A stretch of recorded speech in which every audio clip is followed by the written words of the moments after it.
tardes a todos. Les damos la bienvenida a una nueva versión de nuestra edición semanal, donde vamos a revisar los principales movimientos de mercado, datos económicos y noticias publicadas la semana pasada.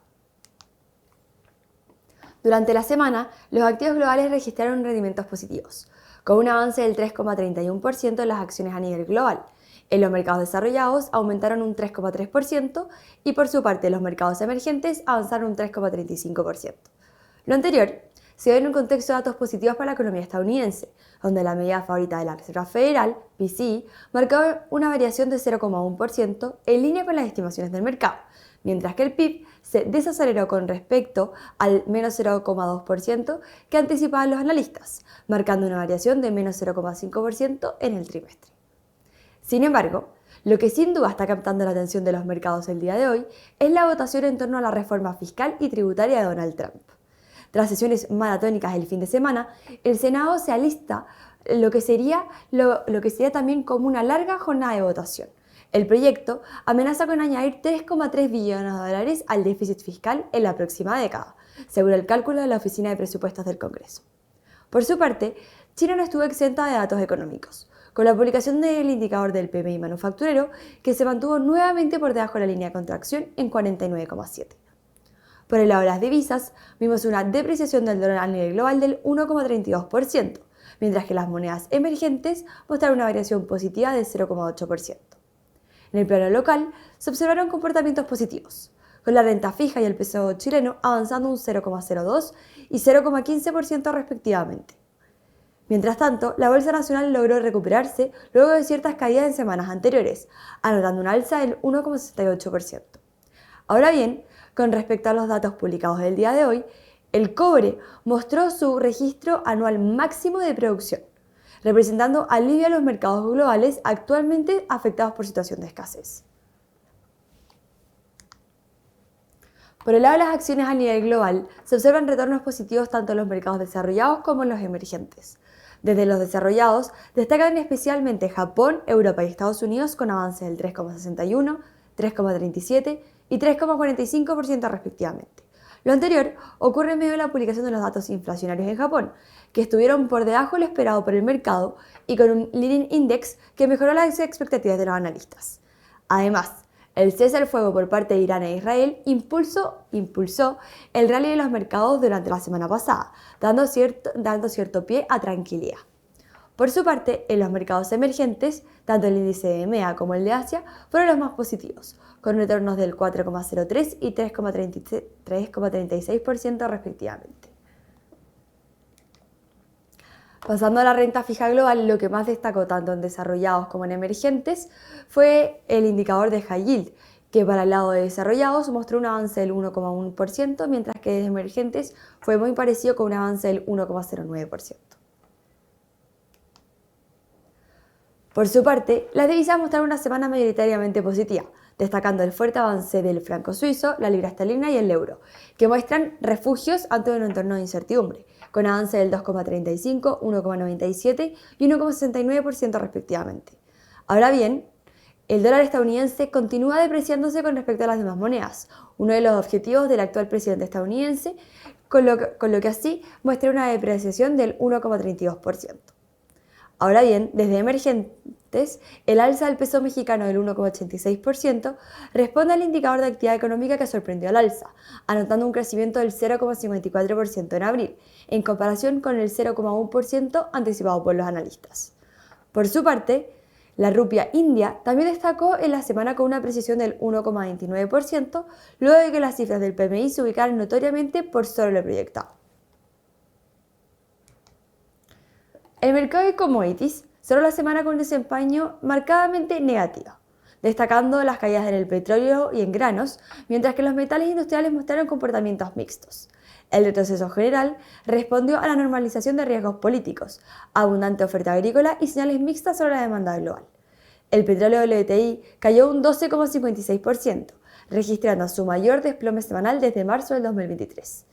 El movimiento respondió principalmente a una reducción en las tensiones geopolíticas entre Irán e Israel, luego de reportes que apuntaban a un posible acuerdo de desescalada indirecta. Esto redujo el premio por riesgo asociado a la región. El gas natural repuntó un 4,86%, impulsado por temperaturas inusualmente cálidas en el sur y en el este de Estados Unidos, que elevaron la demanda por generación eléctrica. Además, una leve desaceleración en la producción compensó el aumento de los inventarios, lo que llevó al mercado a anticipar una posible tensión en la oferta hacia julio. El hierro avanzó un 0,26% en una semana de estabilidad relativa, marcada por una leve reducción en los futuros de Dalian y señales de mantención de la demanda desde China. Aunque persisten dudas sobre el ritmo de construcción, no se registraron nuevos retrocesos en los indicadores del sector inmobiliario. En metales preciosos, el oro retrocedió un 2,79%, afectado por la menor demanda de activos de refugio, tras la distensión geopolítica en Medio Oriente. Además, la fortaleza del dólar y la resiliencia de rendimientos del tesoro limitaron los flujos hacia instrumentos defensivos. La plata, por su parte, se mantuvo prácticamente estable, con una baja marginal del 0,05%, reflejando la falta de catalizadores claros en el frente industrial y monetario.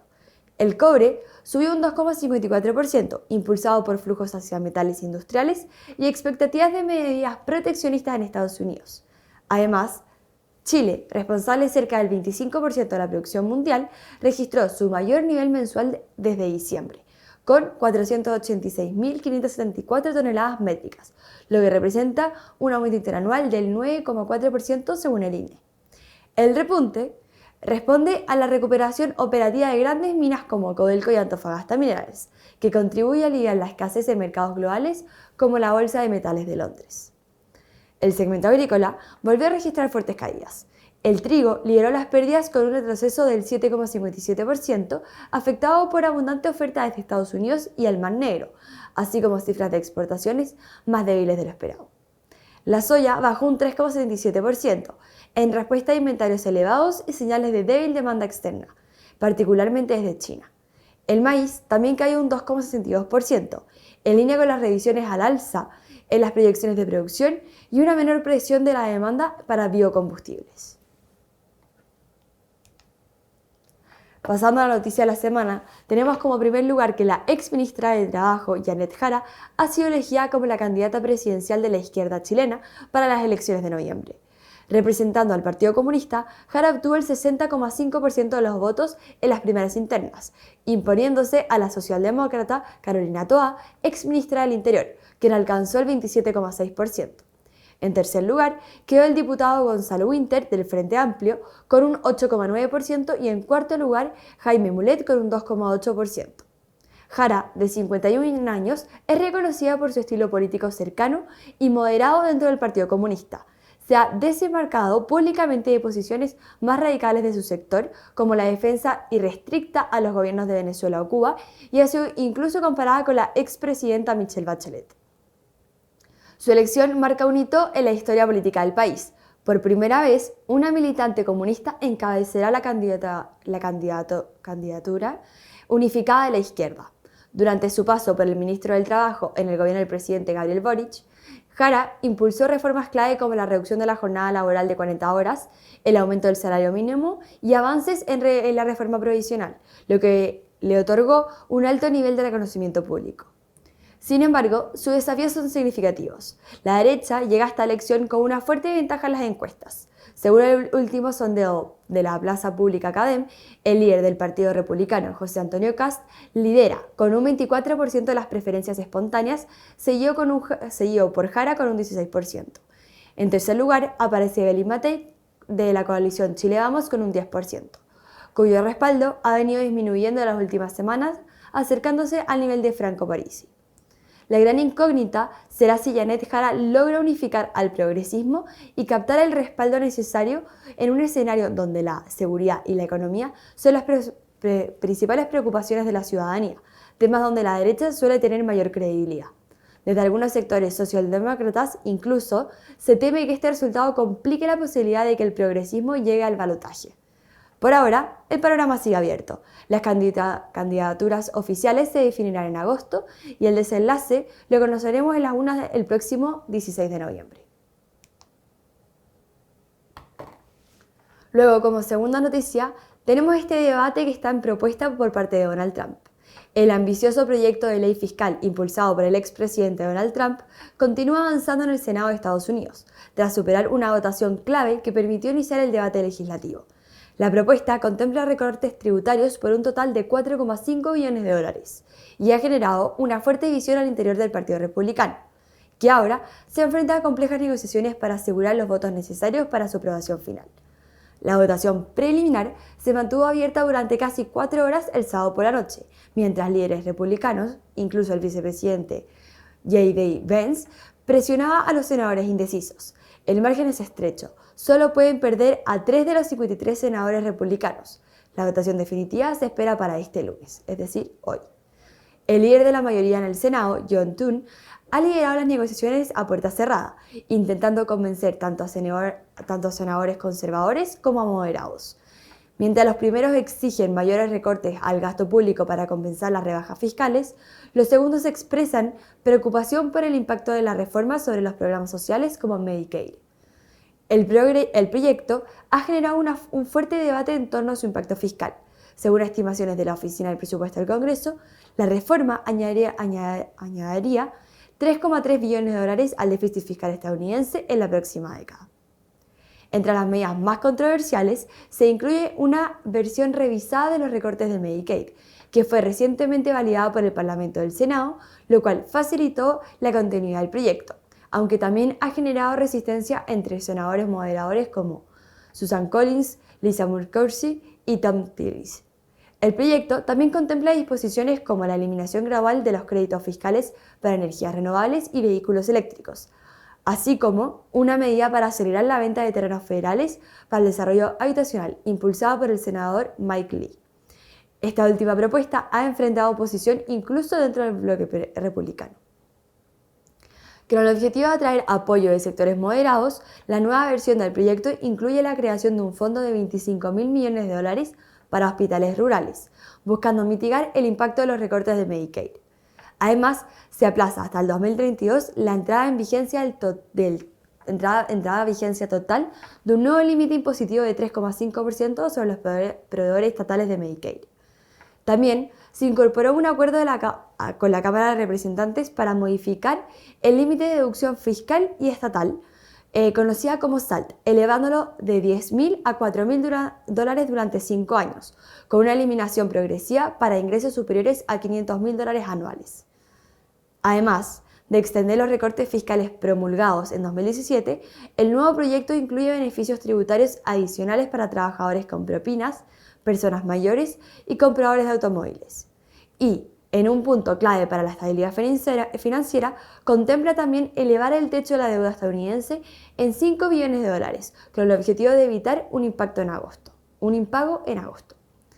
Pese al avance en el Senado, el proyecto aún debe ser votado por la Cámara de Representantes antes de llegar al escritorio de Trump, quien ha solicitado su aprobación definitiva antes del 4 de julio. Luego, pasando a la tercera noticia, tenemos que el expresidente de Estados Unidos, Donald Trump, anunció el lunes pasado que Irán e Israel han acordado un alto al fuego total, el cual comenzaría de forma escalonada a partir del martes pasado, una vez concluidas sus últimas operaciones militares. El anuncio llega tras una jornada de alta tensión en Medio Oriente, marcada por el lanzamiento de 14 misiles iraníes contra la base militar estadounidense de Al-Udeid, en Qatar, considerada la más grande de Estados Unidos en la región. Trump aseguró que, gracias a una advertencia anticipada de Irán y a la colaboración con Qatar, casi todos los misiles fueron interceptados y no hubo víctimas ni daños materiales. Horas más tarde, Irán lanzó un nuevo ataque sobre el territorio israelí, que dejó 4 personas fallecidas. En un principio se informó de 7 víctimas, pero la cifra fue corregida por los servicios de emergencias israelíes. Este nuevo ataque mantuvo la tensión elevada, con sirenas activándose en varias ciudades y la población buscando refugio. En paralelo, Trump publicó en redes sociales que tanto Irán como Israel se acercan a él para negociar paz. Indicó que la tregua comenzaría a medianoche de Washington para Irán, es decir, a las 7:30 am del martes en Teherán y 12 horas después para Israel. No obstante, hasta el momento, el gobierno israelí no ha confirmado oficialmente este acuerdo. El ministro de Relaciones Exteriores de Irán, Abbas Araghchi, señaló que su país estaba dispuesto a detener los ataques si Israel hacía lo mismo. Por su parte, medios estatales iraníes reportaron bombardeos israelíes sobre Teherán y el ejército israelí confirmó que interceptó drones iraníes durante la noche. Trump elogió el aparente compromiso de ambas partes, con una salida negociada, y agradeció a Irán por el aviso previo al ataque, lo que eliminó víctimas. También afirmó que Qatar fue clave en la mediación del conflicto. En una publicación escribió: ambos me dieron paz. Al mismo tiempo, sabía que el momento ya llegaba. Desde Doha, el gobierno catarí condenó el ataque a su base como una violación de la soberanía. Aunque no hubo heridos, algunos restos cayeron en zonas residenciales, provocando incendios menores. Residentes reportaron explosiones y luces en el cielo, mientras que países vecinos como Emiratos Árabes Unidos, Bahrein y Kuwait activaron alertas y cerraron temporalmente su espacio aéreo. En la madrugada del martes, Estados Unidos también interceptó al menos 5 drones lanzados contra sus bases en Irak, presuntamente desde milicias apoyadas por Irán. No se registraron heridos ni daños. Analistas consideran que la respuesta iraní fue cuidadosamente calibrada para evitar una guerra a una gran escala. Al igual que en 2020, tras el asesinato general de Qasem Soleimani, Irán adoptó una represalia a medida que dejó espacio para negociación. En ese entonces, también bajo la presidencia de Trump, Irán lanzó misiles contra una base en Irak sin provocar muertes. La situación actual ha puesto en pausa las negociaciones nucleares entre Irán y Estados Unidos, que ya estaban estancadas. Las tensiones aumentaron luego de que Israel y posteriormente Estados Unidos bombardearan instalaciones nucleares iraníes, argumentando que era necesario detener su avance hacia su arma nuclear. Irán insiste en que su programa tiene fines pacíficos. Finalmente, Trump expresó su esperanza de que este acuerdo sea el comienzo de una nueva etapa de estabilidad en la región, aunque advirtió que ambas partes tienen mucho que perder si rompen el compromiso. Por ahora, el alto al fuego se sostiene, pero su continuidad dependerá de que se cesen completamente los ataques en los próximos días. Pasando a la cuarta noticia, tenemos que Washington y Pekín firman este nuevo acuerdo mientras Estados Unidos presiona a otros socios clave. Estados Unidos y China han firmado un nuevo acuerdo comercial que codifica compromisos alcanzados en Ginebra y refrendados recientemente en Londres. Así lo confirmó el secretario del Comercio de Estados Unidos, Howard Lutnick, quien también anunció que la Casa Blanca planea cerrar acuerdos con al menos 10 socios comerciales claves en las próximas semanas. Uno de los elementos centrales del pacto con China es el compromiso de Pekín de reanudar la exportación de tierras raras, materiales críticos para industrias estratégicas como la eólica, la aviación o los vehículos eléctricos. A cambio, Estados Unidos levantará restricciones impuestas previamente, incluyendo controles sobre el etanol, software especializado y motores de reacción. China confirmó los términos del acuerdo y señaló que revisará las solicitudes de exportación de productos estratégicos, conforme a su legislación. La medida llega tras una conversación entre Trump y Xi Jinping, donde ambos líderes se acordaron promover el desarrollo económico bilateral. Sin embargo, el acuerdo sigue siendo limitado en alcance. No aborda aspectos claves como el tráfico del fentanilo, el acceso a mercados chinos o la propiedad intelectual. Además, Estados Unidos mantiene aranceles del 20% sobre productos chinos por su supuesta responsabilidad en la crisis de opioides. Lutnick aclaró que las contramedidas se eliminarán solo una vez que los envíos de tierras raras comiencen a fluir efectivamente. Este avance se produce en un contexto de intensa actividad comercial por parte de la administración de Trump. El presidente ha fijado el 9 de julio como fecha límite para establecer aranceles más agresivos si no se concretan acuerdos. Como parte de esta ofensiva, Trump afirmó que enviará cartas a los países que no lleguen a pactos, dictando sus nuevos términos comerciales. Uno de esos casos es Canadá, que el domingo anunció la eliminación del impuesto digital del 3% que afectaba a gigantes tecnológicos como Meta y Alphabet. La medida fue tomada tras la amenaza de Trump de cortar relaciones comerciales y aplicar nuevos aranceles. El primer ministro, Mark Carney, acordó que el presidente estadounidense reanudaría las negociaciones y buscará un acuerdo antes del 21 de julio. El impuesto, aprobado durante el gobierno de Trudeau, iba a entrar en vigor este lunes y habría generado miles de millones en costos adicionales para las tecnológicas. La presión fue efectiva. Tras el anuncio, el dólar canadiense se fortaleció. En tanto, el gobierno como grupo de empresarios señalaron que la retirada del impuesto era clave para evitar mayores represalias. Recordemos que Canadá es el principal comprador de productos estadounidenses y más del 75% de sus exportaciones van a Estados Unidos. En paralelo, Estados Unidos también negocia con la Unión Europea, que enfrenta la amenaza de un arancel del 50% a casi todos sus productos exportados a Estados Unidos, también a partir del 9 de julio. Aunque persisten diferencias, la presidenta de la Comisión Europea, Ursula von der Leyen, expresó optimismo respecto a un acuerdo. Von der Leyen indicó que están dispuestos a aceptar un grado de asimetría para evitar una escalada comercial perjudicial. El secretario del Comercio, Lutnick, también afirmó que la Unión Europea ha acelerado el ritmo de las negociaciones. Si bien no se conocen todos los detalles, ambas partes han discutido temas sensibles sobre automóviles, acero y aluminio, semiconductores y productos farmacéuticos. Aún así, la Unión Europea continúa preparando contramedidas, incluyendo una lista de aranceles que afectaría a sectores políticamente sensibles de Estados Unidos, como la soja de Luisiana, estado del presidente de la Cámara, automóviles, motocicletas y aviones. El total de estas represalias superaría los 116.000 millones de euros en bienes estadounidenses. En resumen, mientras el acuerdo con China marca un avance importante pero parcial, el gobierno de Trump acelera una ofensiva comercial multilateral que busca cerrar múltiples acuerdos antes de julio. El resultado de estas negociaciones tendrá un impacto profundo en el equilibrio comercial y en la estabilidad de las relaciones económicas internacionales.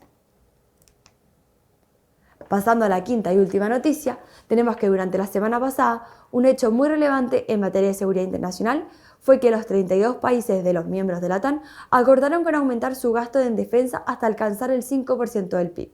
Esto representa un aumento histórico, ya que el objetivo anterior era del 2%. Este acuerdo es una victoria importante para Estados Unidos, que bajo la administración de Donald Trump presionó a sus aliados europeos para que asumieran una mayor responsabilidad de su propia seguridad. Pero también es un triunfo para Europa, que busca fortalecer sus capacidades militares frente a la amenaza que representa Rusia. El secretario general de la OTAN, Mark Rutte, señaló que este aumento permitiría transformar las Fuerzas Armadas Europeas y modernizar la arquitectura de la seguridad del continente. Países como Alemania están liderando este cambio, con planes para construir el ejército convencional más poderoso de Europa. No obstante, algunos países como España y Eslovaquia mostraron reservas sobre la magnitud de este compromiso, lo que incluso llevó a Trump a amenazar con imponer condiciones comerciales más críticas y más estrictas contra España. El nuevo compromiso incluye no solo el gasto en defensa tradicional, sino también inversiones importantes en infraestructura y ciberseguridad. Se espera que esta iniciativa movilice billones de dólares en los próximos años y refuerce la seguridad colectiva ante amenazas como la de Rusia y el terrorismo. Además, la OTAN reafirmó su apoyo a Ucrania, aunque evitó comprometerse formalmente con la integración del país a la alianza.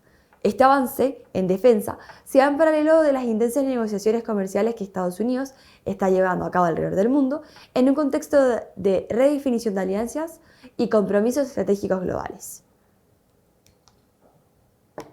En cuanto al desempeño de las acciones de la semana, tenemos en primer lugar que el S&P subió un 3,44%, impulsado por sólidos resultados corporativos y una rotación positiva hacia sectores de consumo e infraestructura digital. El buen ánimo del mercado se sostuvo gracias a datos de inflación contenidos, resiliencia en el gasto del consumidor y recomposición en algunas acciones de crecimiento. En contraste, el sector energético se vio afectado por la caída del precio del petróleo, lo que presionó a varias compañías del rubro. Nike lideró las alzas con un 20,49%, tras presentar resultados trimestrales mejores a lo esperado y anunciar una reestructuración en su cadena de suministro para reducir la exposición a tarifas. La compañía destacó además por una nueva estrategia de precios y el fortalecimiento de sus líneas de alto rendimiento, lo que impulsó las proyecciones de crecimiento. Arista Networks avanzó un 15,23%, beneficiada por la mejora en su recomendación por parte de los analistas y un renovado interés por el mercado en soluciones de redes de inteligencia artificial. La acción acumuló su cuarta semana consecutiva de ganancias tras superar expectativas en su último reporte financiero. Carnival Corp subió un 14,68%, impulsada por un aumento de las reservas por la alta temporada de verano y señales de recuperación firme en el turismo. El anuncio de su nuevo programa de recompra de acciones también apoyó el optimismo en torno a la acción. En el extremo opuesto, Equinix cayó un 11,07%, tras entregar una guía de ingresos inferior a lo anticipado por el mercado y detallar un plan de inversión en infraestructura más agresivo de lo previsto. Aunque el gasto busca ampliar la capacidad para la inteligencia artificial, el mercado interpretó los anuncios como dilutivos a corto plazo, presionando la acción. CF Industries Holdings bajó un 9,34%, afectado por preocupaciones en torno a proyecciones de captura de carbono y fertilizantes verdes. Las dudas sobre los costos asociados y el retorno de dichas inversiones generaron ventas en el papel.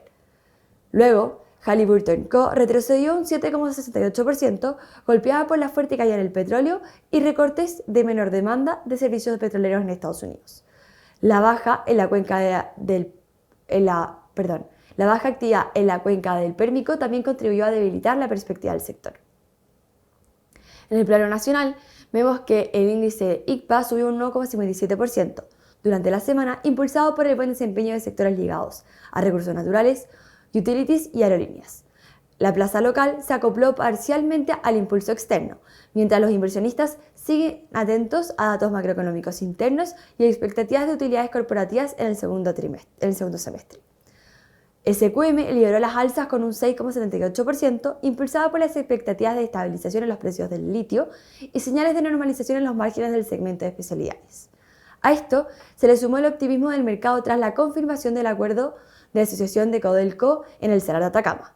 Norte Grande subió un 5,71%, favorecida por una mejora en la percepción de valor relativo en el holding tras semanas de bajo desempeño y la recuperación de acciones vinculadas a Quiñenco.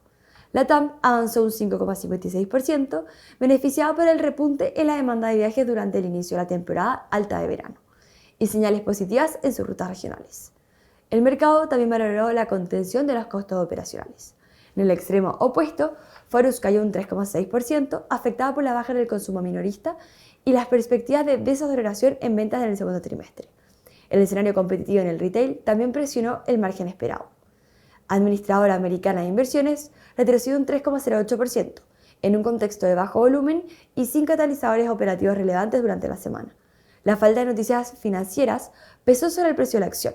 Ingebec bajó un 13,07%, afectado por el ajuste de expectativas en el sector de construcción en medio de condiciones financieras más restrictivas y lentitud en la ejecución de obras públicas y privadas. En cuanto a la agenda de datos económicos, la semana comienza con los datos del PMI en China, en donde el indicador volvió a ubicarse por debajo de la línea de contracción. De igual manera, el día de hoy fueron publicados varios indicadores económicos en nuestro país, dentro de ellos las ventas minoristas que tomaron una sorpresa a la baja.